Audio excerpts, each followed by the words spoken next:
Bueno, esa información nos enterábamos ayer y ¿qué supone? ¿Qué supone esa decisión? Bueno, pues a ver si marca tendencia, como tantas otras que no deben marcarlo, esto sí que marca tendencia. Sí lo está un poco España en los últimos 3 años, sí lo se conté un trictivo, pero ha habido otros, creo que es evidente, mujer e inmigrante. Pues la foto de la niña de Leonardo, expulsada en medio de un autobús, que es tanta, casi yo pondría 3, la de Lampedusa, con los inmigrantes que mueren sin que nadie lo impida. La de la niña francesa, puesta detenida en un autobús y expulsada de Francia, y la de esta mujer acogida en España por razones humanitarias. Yo creo que en España, en esto somos, fíjate, en otras cosas nos podemos reprochar, pero en esto somos un gran país. Estamos ayudando a que no muera un solo, si lo podemos evitar, un solo inmigrante que cruce el estrecho, y estamos atendiendo estos casos que en otros países europeos no se atienden igual de bien. Yo creo que humanizar las leyes es bueno, pero hay que ver caso a caso, como hablábamos hace un rato. No puede ser tampoco la general de la ley porque es inviable. Rosa Díez, buenos días. Buenos días. Nosotros en España hemos aprendido algo del fenómeno de la inmigración en los últimos años. Hombre, hemos aprendido y hemos discurrido al respecto, sobre todo que hace falta una legislación europea que sea aplicable en toda Europa. Yo creo que este tratamiento tan disperso del que ahora mismo se estaba hablando pone de manifiesto que, en fin, que no puede, cada país no puede funcionar a su manera y cada país no puede tomar las decisiones de la forma que quiera, porque realmente España es frontera de Europa y lo es Lampedusa y lo es Italia, es decir que esta es una política europea, debiera de ser una política europea, y yo creo que los países del norte de Europa no tienen ese problema como lo tenemos nosotros, y por tanto no hay mucha voluntad de hacer posición europea y de tomar decisiones a nivel europeo. Si se tomaran a nivel europeo, muchos de los dramas que estamos viendo cada día pues no los estaríamos viendo, y yo creo que es un buen momento otra vez para plantear la necesidad de que en esto Europa sea un Estado, sea una nación, tenga una posición común que, en fin, que responda a lo que es un problema de toda Europa, que no es un problema de España o de Italia o de esta niña que efectivamente, como ha dicho el portavoz de la Cruz Roja,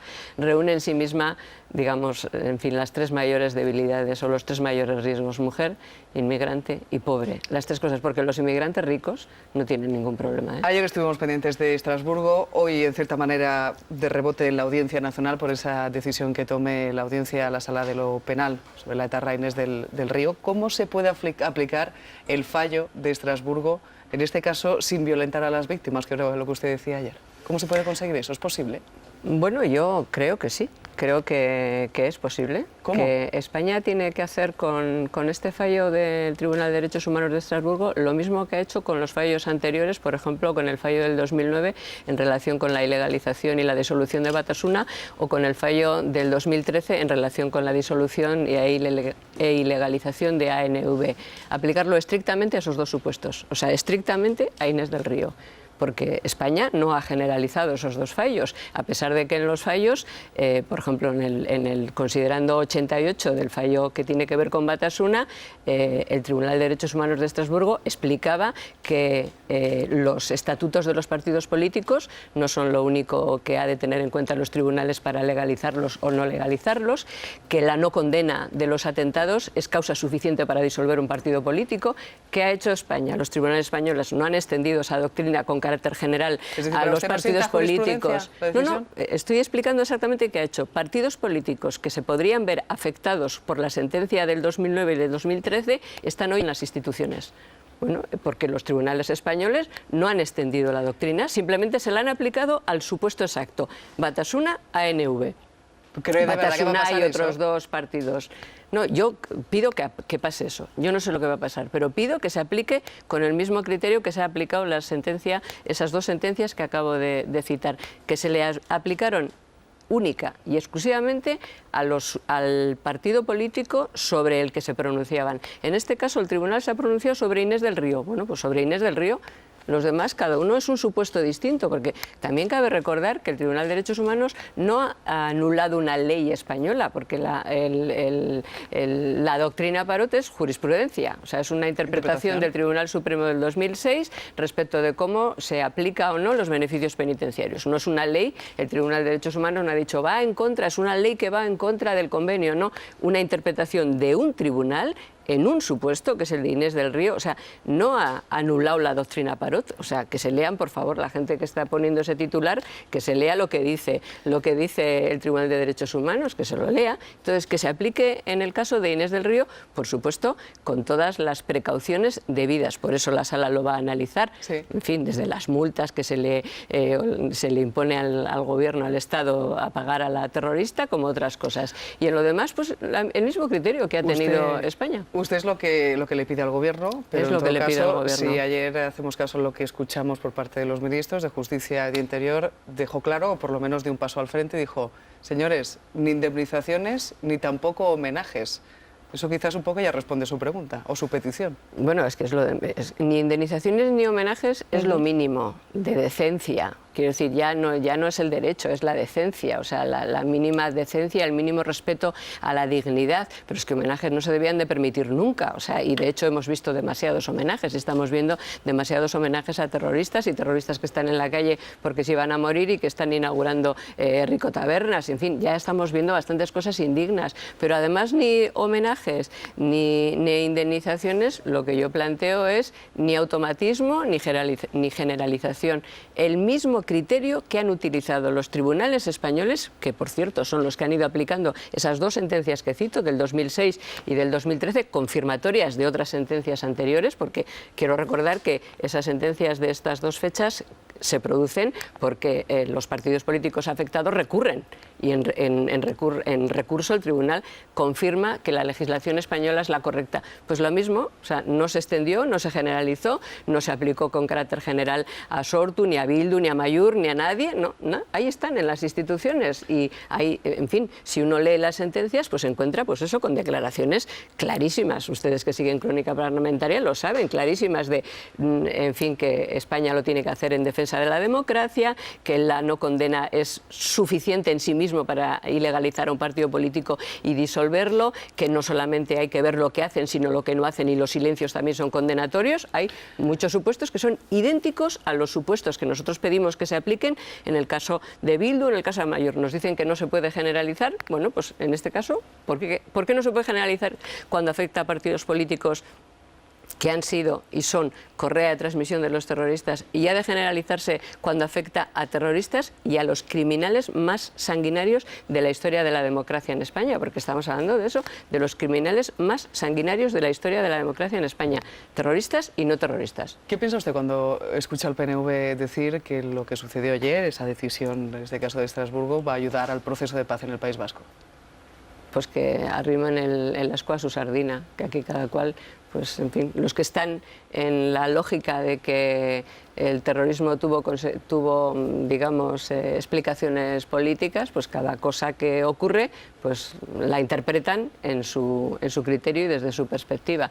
Lo que ayuda al fin del terrorismo es que las fuerzas y cuerpos de seguridad del Estado hayan sido capaces de derrotar al terrorismo, que la cooperación internacional haya funcionado, que las víctimas hayan salido a la calle, que los ciudadanos hayamos tenido conciencia de que teníamos que acabar con ETA sí o sí, y que hayamos resistido el ataque de los terroristas y que hayamos vencido el miedo y que la gente haya salido a la calle para defender la democracia en toda España. Eso es lo que ha contribuido a que ETA hoy esté mucho más residual y mucho más débil que a lo largo de su historia, aunque no hemos acabado con ella, ¿eh? O sea, yo creo que acabar, no hemos acabado, pero tenemos que seguir trabajando para acabar. Y no se acaba dándoles oxígeno, ni interpretando políticamente cada una de sus cosas, no. Se acaba, como ya ha demostrado la historia, cuando se les convence a ellos, a los propios terroristas, que no hay vuelta atrás, que la democracia no va a descansar jamás hasta que no les derrote definitivamente y hasta que paguen por lo que hicieron. Y pagar por lo que hicieron no solo es ir a la cárcel, desde mi punto de vista. En España,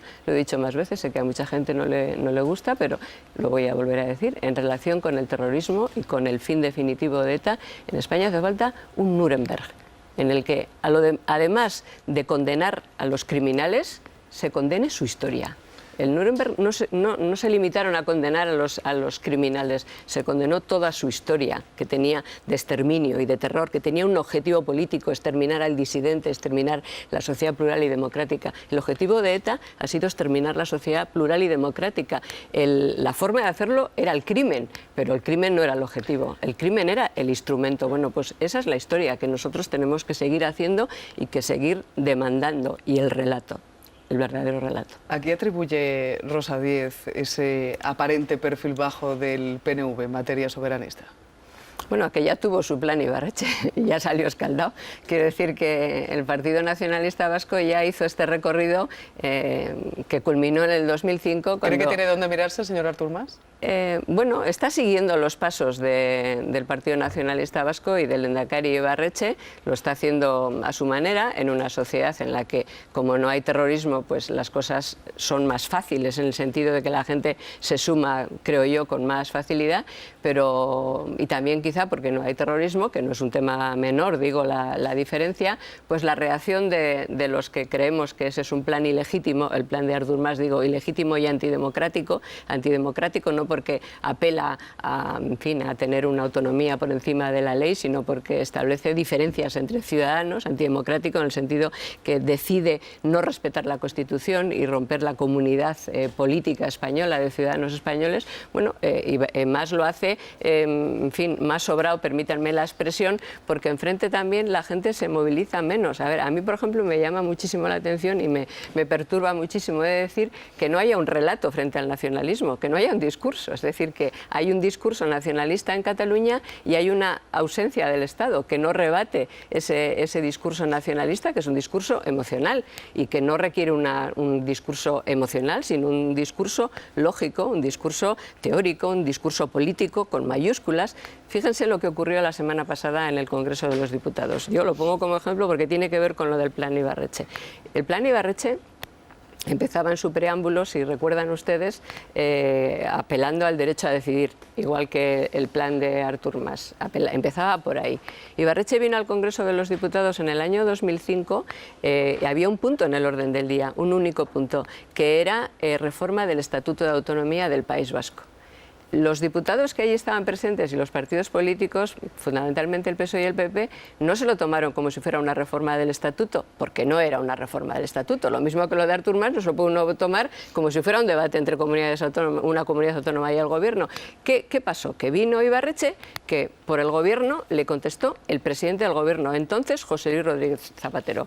Por la oposición le contestó el portavoz de la oposición, entonces el señor Mariano Rajoy. Y por el PSOE le contestó el portavoz del PSOE, que entonces era Alfredo Pérez Rubalcaba. ¿Qué le dijeron? No, esto no es una reforma del Estatuto, esto rompe la Constitución, esto es ilegal porque va en contra de la Constitución. ¿Cree que se le ha consentido demasiado a Artur Mas? Sí, es decir, si en ese pleno que el lehendakari dijo, ya pueden ustedes votar lo que quieran, es que la memoria a veces que estás cercana viene bien para no cometer errores. El lehendakari dijo, no, pueden votar lo que les dé la gana, que yo en 6 meses convocaré un referéndum. ¿Por qué no lo convocó? Porque tuvo enfrente a toda la oposición y a toda la oposición política. Si se hubiera levantado el responsable de Administraciones Públicas del PSOE a contestarle y hubieran tratado el asunto como si fuera un plan administrativo y como si fuera una reforma de estatuto, y lo mismo hubieran hecho los del PP, pues Ibarretxe hubiera convocado un referéndum. ¿Por qué no lo convocó? Porque el legislador, los partidos políticos, se tomaron aquello como lo que era, pues una afrenta y un asalto a la Constitución y una ruptura de la convivencia. Bueno, pues yo creo que en esta cuestión sobre el mal llamado derecho a decidir, porque claro, el derecho a decidir, dice, oiga, ¿usted está a favor del derecho a decidir? Dice, hombre, como cuando nos preguntaban en Euskadi, ¿usted está a favor de la paz? Pues claro, pero el debate no era la paz, el debate era la libertad y el derecho a decidir no es el debate. Los españoles tenemos derecho a decidir y lo ejercemos desde que hay democracia. Los catalanes también. Lo que pasa es que lo que propone el nacionalismo catalán es que ellos decidan por todos nosotros. O sea, su derecho a decidir se imponga al derecho a decidir de todos. Y eso es lo que hay que contestar. Derecho a decidir, claro, pero todos. Yo seguiría haciéndole preguntas a la Rosa Díez, pero es que me están ya pidiendo tanto aquí, Anabel, Pilar y Curri.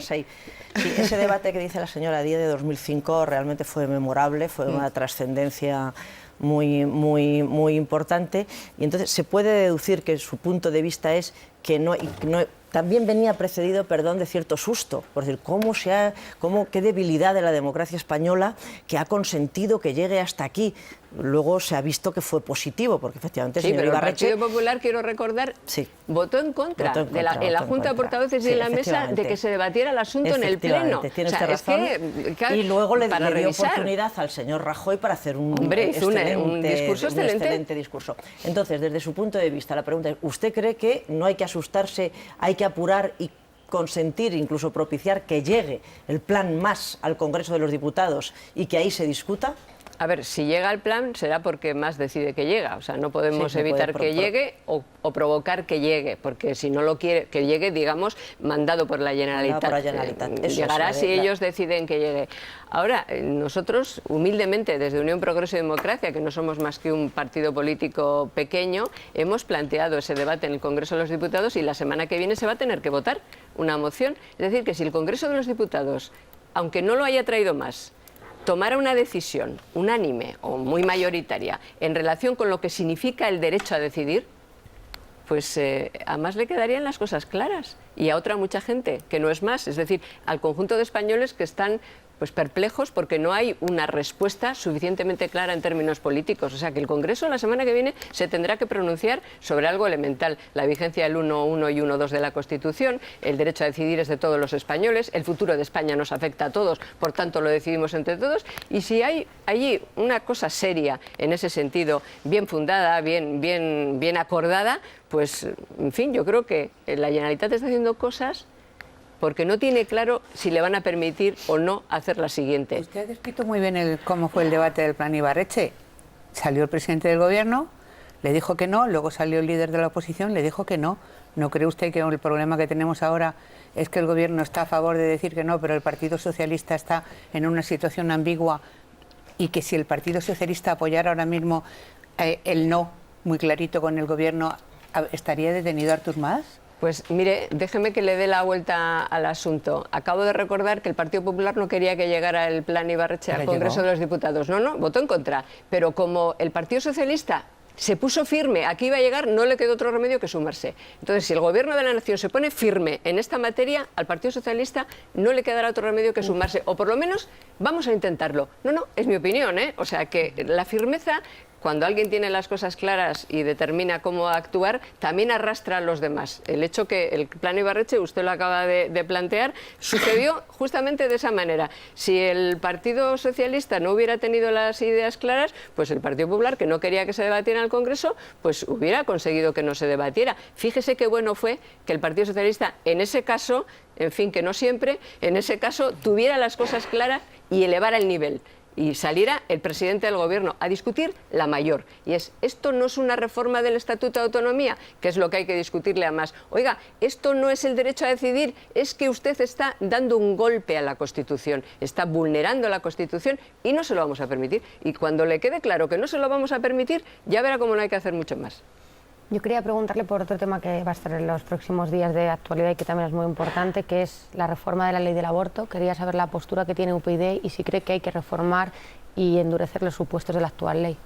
Bueno, nosotros votamos en contra de la actual ley, hicimos una enmienda a la totalidad y votamos en contra porque nos parece que no resuelve los problemas que tenía la anterior, que como es una ley de supuestos mezclada con una ley de plazos, al final sigue produciendo mucha inseguridad jurídica a las mujeres y a los profesionales de la sanidad. También pensamos y estamos en contra de que los menores puedan abortar sin conocimiento siquiera de sus padres, es decir, que la ley actual la votamos en contra y no nos gusta. La propuesta de Gallardón nos gusta menos. Entonces yo creo que si hay que reformar una ley del aborto, hay que reformarla con, en fin, no cometiendo los errores que se cometieron en la legislatura anterior para aprobar esta ley, que fue una idea que le vino al presidente del Gobierno o que pensó que había que hacer. ¿Cuál es su postura? Si no le gusta ninguna de las dos, así brevemente. Pues mire, lo defendimos con mucha extensión en nuestra enmienda a la totalidad. Nosotros creemos que el aborto no es un derecho, que es siempre un drama, pero que entonces partimos de esta primera posición. Y segundo, que hay que establecer en qué plazos o en qué situaciones no es un delito, porque lo que no queremos es que sea nunca un delito. Señora Díaz, nos queda un minuto, así que quiero aprovechar y ayúdeme. Usted hablaba de UPyD como un partido pequeñito. ¿UPyD tiene vocación de gobierno? ¿Se conforma con ser un partido bisagra? No. Tenemos vocación de gobierno y de alternativa. De alternativa a los dos que han gobernado España durante toda nuestra democracia, claro que sí, desde que nacimos. Hombre, sabemos que normalmente uno no llega de ser un partido joven recién nacido a ser la primera fuerza o la segunda política, pero pudiera ser. En todo caso, nuestro objetivo no es ser la bisagra, nuestro objetivo es ser la alternativa, y a veces se puede ser alternativa sin ser el primer partido, porque si somos capaces de determinar, y creo que lo vamos a ser, cómo se gobierna España, seremos la alternativa. Hay otro partido joven, que es Ciutadans, que desde hace tiempo está rondando a UPyD, pero usted no deja de darle calabazas. ¿Por qué? No, calabazas no. También le doy calabazas al PSOE y al PP, porque somos dos partidos diferentes y nada más. No es un problema de calabazas. ¿No tienen puntos en común en su política? Hombre, si tuviéramos puntos en común, no estarían pensando cambiar de nombre para presentarse a nivel de toda España. O sea, si nosotros estuviéramos en común, por otra parte, tenemos puntos con todos. La cuestión es que nosotros, cuando nacimos como partido político, hace 6 años, nacimos porque creíamos que en España hacía falta un partido nacional que defendiera el Estado, inequívocamente nacional, laico, transversal, progresista, que defendiera el Estado, entendiendo que defender el Estado es defender la igualdad de todos los españoles. No había, a nuestro juicio, ese partido en España. Por eso nacimos y por eso seguimos. Pues agradecemos a Rosa Díez que nos haya acompañado, que haya desayunado esta mañana aquí con nosotros en la 1 de Televisión Española. Muchísimas gracias por acompañarnos. Gracias a ustedes. Momento a las 10 de la mañana de echar un vistazo como